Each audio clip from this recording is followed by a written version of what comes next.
Hey everyone, how's it going? My name is Jay and welcome to the channel, and welcome back to Yosemite Emergent Biopark here in Jurassic World Evolution 2, where today we're going to be embarking on building about 3 habitats, if I'm not mistaken. It's actually been a little while since I recorded the speed build for this.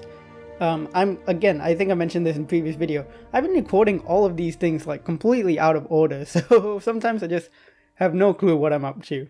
Today we'll be doing 3 different habitats. We are of course going to be including the Kronosaurus from the early Cretaceous pack, beautiful animal which I'm a huge fan of. And then I cannot actually remember what else I put in here, so I'm pretty sure we included the Albertosaurus. Yes, we definitely did that, and you'll see that adjacent to this current habitat, which is a little bit small.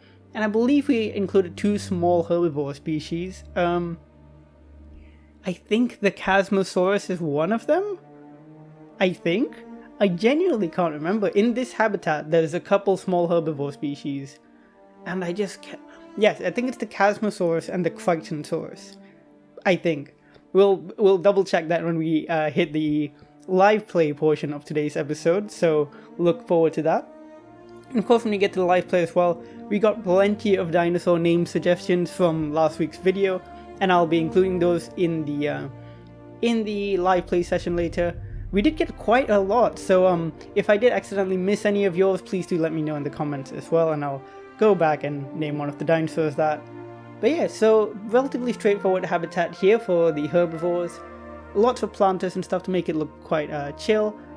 I really like mixing the different eras of buildings here, so we're using some Jurassic Park era buildings with detached roofs, and I think they look really good here.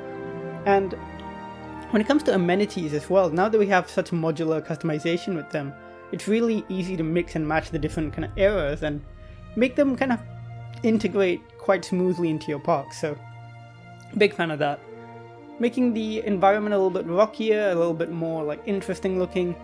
All the habitats kind of dip down a little bit, which is nice. I kind of like create a slightly bowl-like appearance for them so that guests have a bit of a better view.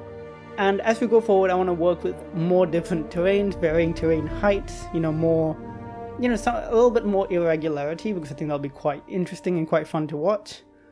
Adding lots and lots of foliage, because in the herbivore habitat especially, I like to include a lot of foliage. Lots of these ground fiber plants, which are really cool. I like how they're really interesting. If you look at them up close, they all kind of start off almost parallel to the ground, and then they take like a very quick 90-degree turn upwards, which gives them a really interesting shape. Lots of just tables and tables and chairs out here so that people have places to sit. I imagine you could get a drink from one of the shops or something, coffee, maybe a sandwich, and you can just sit by the herbivores and have a really peaceful little lunch break before you head out to the rest of the park. Just adding in more of these areas as well, and of course there's bathrooms and things for the guests. I actually like using the ones with the umbrellas down as well, as the ones with the umbrellas up makes it look a bit more interesting and, makes it feel a bit more lived in, like there's someone who will come in and lift up the umbrellas when it's busier or when it's not raining, stuff like that. Here's the bigger habitat, which we're going to include a couple Albertosauruses in. I can't remember how many exactly. But the thing with the Albertosaurus is, of course, I really do like the animals. They're very cool, and they were one of my favorites in the previous game, but they have a very weird, thing where, and plenty of people have pointed this out, some of the dinosaurs that were released for the first game around the same time as the Albertosaurus, they all had this very similar texture issue, where, I don't know if it's an issue or a creative decision, but they look a bit shiny and kind of plasticky, which isn't the greatest look if you ask me, but I still think they look pretty cool, and overall I'm more than happy with them. Especially in the sequel now, in Jurassic World Evolution 2, they do look a bit more detailed, a bit more crisp, like someone's done a bit of polishing on the texture work, but they still have that bit of shininess, which, hopefully in the future they kind of work that out, maybe in a small update or something, but otherwise, really like them. Got a lot of really cool skins as well. Unfortunately, I don't have the exit animations recorded this week. I did record, I had an issue with it last week where I lost the audio for it, and then this week either I forgot to record them entirely or something happened, but just cannot find the files for them, but the animal's already out, so it's a bit late. I'll try and get the exit animations kind of sorted and, put into the video next time for whenever we do next week's episode. And I actually haven't recorded next week's episode yet, so for the first time ever, I'm not out of order when it comes to this series, which is probably a good thing. We're only 3 episodes in, I don't want to be all over the place already, you know? For the Albertosaurus habitat, I like to make it quite rocky as well, with this little mountain in the middle. When it comes to mountains in Jurassic World Evolution, what I found to get a quite realistic look is to, you know, build a kind of mound first, and then use that same height tool and like very quickly splay outwards in like a star shape, and then you get these like really nice looking ridges. And then once you get to the top, you know, highlight the tops in like rocky colors, rocky textures, and as you get to the bottom, more dirt and like pebbly textures, so you start getting really unique and really interesting terrain shapes. So I really like how it looks, and it gives the Albertosaurus lots of space to explore and lots of just lots of room to do their Albertosaurus thing. And as for the herbivores especially, as well, sorry, I really like their habitat because they are very small. The Chasmosaurus, I believe, and the Cretaceous are 2 of the smallest of their respective types in the game here. Like, I think the only smaller ankylosaur than Cretaceous is Minmi, and it might not actually be smaller than Minmi, I'm not sure. So it's really tiny, and I love it. It's so adorable. And of course, it's nice to have the dinosaur that was named after Michael Crichton here. So it's nice to have that as an addition. The Chasmosaurus is pretty cool. I love that they changed a lot of the sizes for the herbivores in this game, so that, you know, we have so much size variation now. Because in the previous game, a lot of the ankylosaurs and a lot of the ceratopsians and the stegosaurs were all kind of the same size, which was a bit of a shame because they kind of lost a bit of their uniqueness. And now I feel like we really have managed to get that back. Okay, so here we are building the aquarium, or the, what are these called again? How did I already forget what they're called? Lagoons. Yeah, lagoons, that's the term. Yeah, so building the lagoon for the Kronosaurus, but not just the Kronosaurus, we're introducing 2 other species here too. I was gonna try and use one of the other types of lagoon, but honestly the differences are relatively minimal in terms of the concrete barrier, so I just stuck with the standard lagoon. But then for the viewing area, I used some of the Jurassic Park style viewing, as well as the standard Jurassic World style viewing for the lagoon, and I think it looks really nice. And kind of like, I tried to maintain a decent amount of symmetry with this, and I tried to make a path that goes all around, but then I realized I don't know why I was doing that, because it's entirely unnecessary. Like, because we would be having to connect up the viewing galleries and stuff, so I couldn't have the path there anyway, so I don't know why I was doing it. But by the end of this, I think it looks really nice. It's a little bit hard to make the lagoons look unique, and I hope in the future we get more like lagoon decorations. What I would love is like rock formations that can go under the water and stuff, so that when you look through the viewing galleries, you can see the animals kind of swim under and around these rock formations, or like maybe even like yeah, I suppose it is tricky to make the lagoons look quite natural, or maybe like some landforms as well that you can put in the lagoon. I think, yeah, or like maybe tunnels for the guests. That would be pretty cool, that they can go in. Like if you've been to a big aquarium, you know, the sort of like glass tunnels where you can walk kind of through the aquarium and you see sharks and stuff around you. Something like that would be pretty interesting, I think. But yeah, the Kronosaurus is a brilliant animal. I've been really wanting a more realistic pliosaur, especially because the Liopleurodon for me is a little bit disappointing as a creature. Like, there's some fantastic marine creatures in this game, don't get me wrong. I really like the Atanversaurus, you know that's my favorite animal in the game. The Plesiosaurus as well, which we're actually including today, and the Ankylosaurus because I couldn't resist. As well because they can all live together quite happily.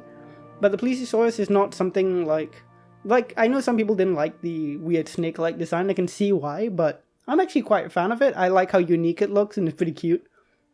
I really like the Ichthyosaurus as well, those are all great, but the Liopleurodon and the Elasmosaurus are the 2 that kind of disappointed me a bit.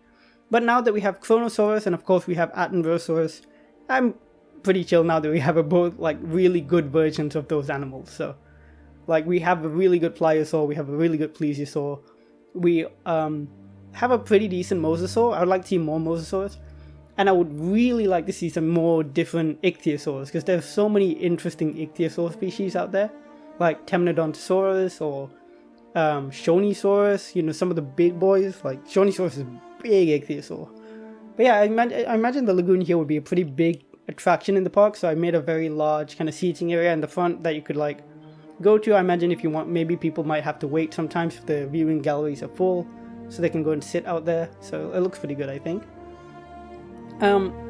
Other than this, we're pretty much done with this. I'm going to include a small backstage area, but other than that, there's not much else that will happen in this bit here.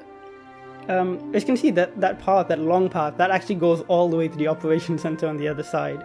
And we'll have a bit more of a close look at all the animals and stuff, of course, in just a bit. But here's my effort to make it look a little bit more interesting, the lagoon. I create a bit of an island in the middle by deleting the center portion, and then just raise the terrain and add in a bunch of rocks, and then I put in one single light there that I imagine lights up at night and would look quite cool. I haven't actually seen it at night, so I don't know whether it actually does look cool. Here's the backstage area, very similar to what we did for the pterosaurs and the aviary. Very, very utilitarian, very much like this is for the lagoon, and you know, it's here because it's a very, you know, I imagine it's a very complex facility, the lagoon, and you need kind of like its own dedicated area for maintenance and for looking after the animals, and I think it works out fine and really adds a bit more kind of interest and just life to the area, I think. But yeah, that's pretty much it for the speed build portion of this. So in just a second, we'll hop into the live play. We'll start by naming our dinosaurs that and marine reptiles, I suppose. And then, yeah, we'll see how it goes. So I'll see you all in just a second. See you then. Okay, so here we are in the game, and if we are looking right now, we are actually just above the Megalosaurus habitat. And yeah, let's name some dinosaurs. So first up by the user Dromio, just yep. Here they want one of the Megalosaurus named Gusto, which is a fairly nice name for a Megalosaurus, I gotta say. Another Megalosaurus, I believe, by the user Hootus McPootus, incredible name, wants a Megalosaurus named Meg, which is, yeah, pretty apt for Megalosaurus. Let's see, who else? The We Actual wanted one of the Megalosaurus, oh gosh, we're running out of Megalosaurus, named Pepper after their cat. And that is very cute. Pepper is also a great name for a cat, gotta say. Let's see, so one of the okay, so we're going over to the Warehosaurus now. So over the Warehosaurus, one of the users, one of the commenters is, oh, Christoph again. Hi Christoph. Christoph wanted one of the Warehosaurus named William. Very appropriate. And the other one to be named Jinky. That's cute.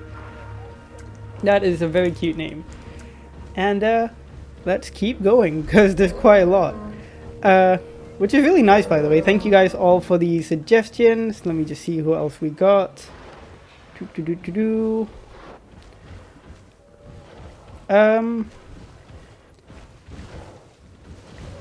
I think, is that it for the Warehosaurus? Okay, so another one by Jackson. Hello, Jackson. You wanted one of the herbivores to be named Snowy. And let's see if we have one that actually fits the name, like a really light colored one or something like that. You are pretty light colored for Warehosaurus. So let's call you Snowy. Also, we are in a very snowy environment. Well, kind of. It could be snowy. It's cold weather anyways. And I can imagine that would be good coming down the line. You wanted one of the pterosaurs named Ina. Let's go in there. So one of the Sunguripterus, if we can find any. There's one. You are, oh, it's the first one too. So you are going to be named Ina. Just very nice, very simple. A carnivore named Jeff. And, well, I believe we might be out of Megalosaurs to name. We can, however, go over to the Albertosaurus, which we'll have a closer look at in a second, but I'm going to name one first. I'm going to name this one. Oh, that's a beautiful Albertosaurus. Your name is going to be Jeff. Very simple, very straight to the point. I like it. And one aquatic animal is also going to be named. Oh, you also wanted another one named Jackson after yourself, so that's all good. Let's name one the Chasmosaurus Jackson. Very nice. And of course we'll do one of the aquatics later. Let's see, who else is there? Oh gosh, we got so many. I believe we've run out of megalosaurs though, but there were some other name suggestions which I will instead give to the Albertosaurus because they fit a similar niche. Hedgehog Play suggested the name Tuffy after their cat as well, which is very cute. Tuffy is also a great name for a cat. And I believe that's it. If I missed any of your suggestions, please do let me know down in the comments and I will introduce them in the next episode. Or to another animal even. So yeah. So let's have a look at the habitats we've built today. Of course, this is the herbivore one. You can see with our Jurassic Park style viewing gallery. Let's have a look through.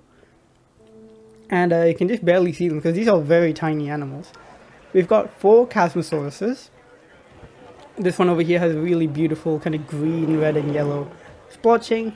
I've seen something like this in one of the other animals before, which I really liked. And I think I must have pointed this out in one of my other Sandbox builds, I think. But it really reminds me of like an MRI machine. That these splotchy colors, like an MRI scan. And I think it looked really good. Some of the other colors here are a bit more... This is a bit more edgy. It's kind of a black and red pattern. I did use the randomizer on the color options to get some really interesting crest colors. And yeah, those are the 3 different variations. This yellow one's kind of like plain, but still nice. And like I said, I really like how the Chasmosaurus feels a lot more unique now because it's so tiny. And speaking of tiny, we have the even tinier Cretaceous, which is adorable. I actually really love the new kind of skin for it because it's like over top you wouldn't notice that it's actually quite brightly colored. But down by the sides you have these beautiful like streaks of teal and like lime green almost. So really nice. And it is super adorable. It is unfortunately lonely because I didn't put in enough of them. I will put in more of them eventually. Here's the other one. I think it's the same color. It might be, or it might be somewhat different. Let me check. That's Limpopo River and Papurana, and this one is... Okay, so they are the same color. But yeah, they're both adorable. Let's see the view. There it goes, just sitting over here like a little puppy. Very cute. And moving over to the Albertosaurus, and their very large habitat actually. Filling a similar niche to the Megalosaurus, though a little bit larger. And of course, being a Tyrannosaurid, they're very interesting creatures. With of course the smaller hands, but very big mouths with very big bite forces. And we've got very beautiful patterns as well. And you can kind of see what I meant by they're kind of a bit shiny and plasticky looking, but otherwise I think the textures have improved from the first game, especially in the eyebrows and the head. The scales all look really good. And overall, yeah, still a fantastic dinosaur. I love those eyebrows. I know some people thought they were a bit like over the top, but I think they are fantastic. They look so good. Makes the Albertosaurus look really unique, and is not really unrealistic either because they very well could have had those like keratinous growths and stuff, and they fit this environment brilliantly.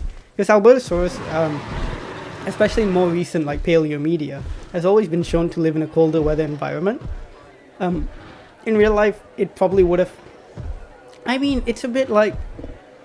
There were a lot of environments in Cretaceous North America that Albertosaurus would have kind of existed in. Temperate rainforest, temperate forest, slightly colder boreal forest potentially. There's a lot of leeway there. So, you know, in terms of reconstructing this animal's habitat, I think there's a decent amount of like, you know, give. And I love this habitat for it because look at that.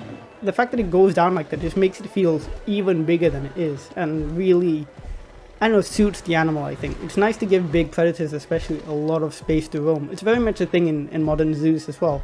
Big predators just have higher space requirements. And this one, I think this is probably my favorite of the skin colorations out of the whole, out of the lot of them. Sorry, my speech is all over the place today.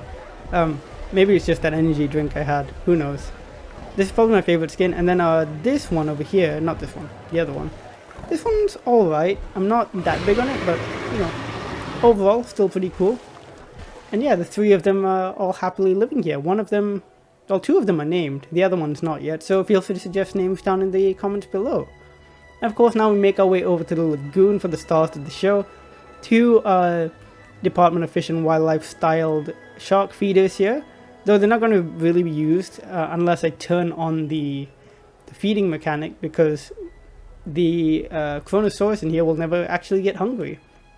But as you can see, it's a pretty well populated lagoon.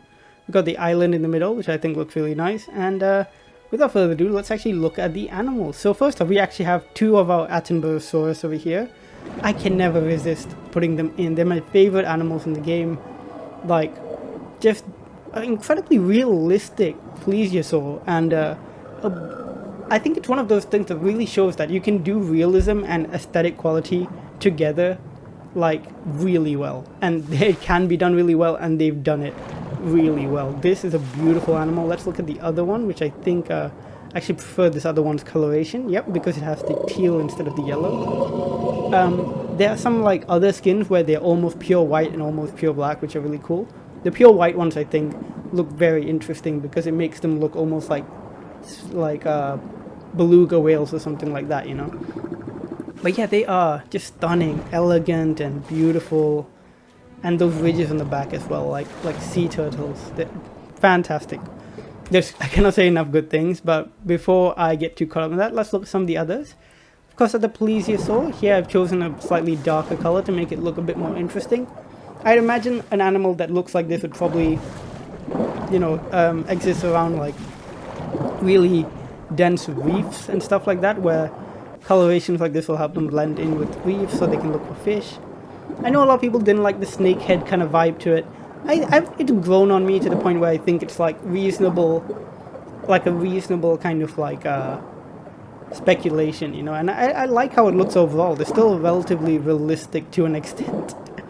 I have to keep adding like to an extent, or you know, kind of, but because they're not perfect, of course, but I really like them overall, and I think they're pretty cool. Let's see some of the other skins. This one's not so pink on top, it's more yellowy, but I like the base, the dark kind of like very dark green that they have on. It's almost pure black. In fact, it might be pure black at the head and stuff, but then the some of the scales are green, which is really interesting. And of course, the stars of the show here are the Kronosaurus. There's one over there by the surface, but this is the one which I really like, and everyone has fallen in love with the skin. I know it because it looks just like the Walking with Dinosaurs like Pleurodon, which is of course an iconic creature from a lot of people's childhoods. But the Kronosaurus, they did a fantastic job here. Really beautiful, really realistic pliosaur, which are offshoots of plesiosaurs. They very much like the Attenborosaurus and the plesiosaurus, but with a much shorter neck, with a much bigger head. And they just, I guess they're complaining about lack of amenities. They have plenty of amenities. But yeah, it's just, what a stunning animal. I love how it moves through the water just so gently. There's the other one of that, almost the same coloration, except the top is like more of a green color. Do they have like, I actually don't know if the Kronosaurs or any of the marine reptiles, if they have social interactions or not. So yeah, I've not paid attention enough. I don't think they do, but I could be wrong. But yeah, they just, they look beautiful. I do like that the animals kind of stick together with their own like species. You know, it's like mild herding behavior. I think it looks fantastic. Beautiful, beautiful animals. And of course they need names. All of the lagoon animals need names, and there are lots of them. You got 2 Attenborosaurus, 2 Kronosaurus. Oh, actually, sorry, we have 3 Attenborosaurus. 4? Do we have 4 Attenborosaurus? Yes, we have 4 Attenborosaurus, I believe 4 Plesiosaurus, and 2 Kronosaurus. 5 Plesiosaurus, but yeah. So plenty of animals in need of plenty of names. The Albertosaurus, of course, there's one more that needs a name. The other herbivores here could do with names. I believe some of the Minmi haven't been given names yet as well. Yep, plenty of the Minmi to be given names. And of course the Warehosaurus as well. In the next episode, we'll continue building up the park, probably going back this way a bit. I want to try and work with different heights and different terrains. There's still room for 2 or maybe 1 or 2 habitats here. We will probably end up doing like a big, kind of like big herbivore habitat with a tour that runs through it. There's so much room to do lots and lots of different things. More aviaries for sure. I think another aviary could go over there. And at least I would like to do one more lagoon, but we'll see how that goes. Because, you know, marine animals, we don't have that many. Let's have a look, actually. By the way, I love the Department of Fish and Wildlife, like hatcheries. They look so cool. So as far as marine animals go, what we could do for another habitat could be like, you know, like a Tylosaurus and an Ichthyosaurus habitat, or Tylosaurus and I'm very hesitant on using the Liplorodon. Like, it's fine, but I'm just not that big on it. Big a fan. Like, kind of was interested in it when I first played Challenge Mode and I saw it, but now I'm just like, now we have the Chronosaurus. I really don't have much of a reason to choose the Liplorodon. But yeah, that's about it for today's episode. Let me know what you thought in the comments down below. Do leave any feedback, any suggestions. Of course, name any of the creatures. Let me know what you'd like to see in the park. I had a few really good suggestions, like a hotel overlooking a big hub for habitat, or like an actual park that people can just walk through, which would be quite cool. So yeah, feel free to continue leaving those suggestions. Thanks so much for all the support, as always. And yeah, I'll see you all in the next video. Bye!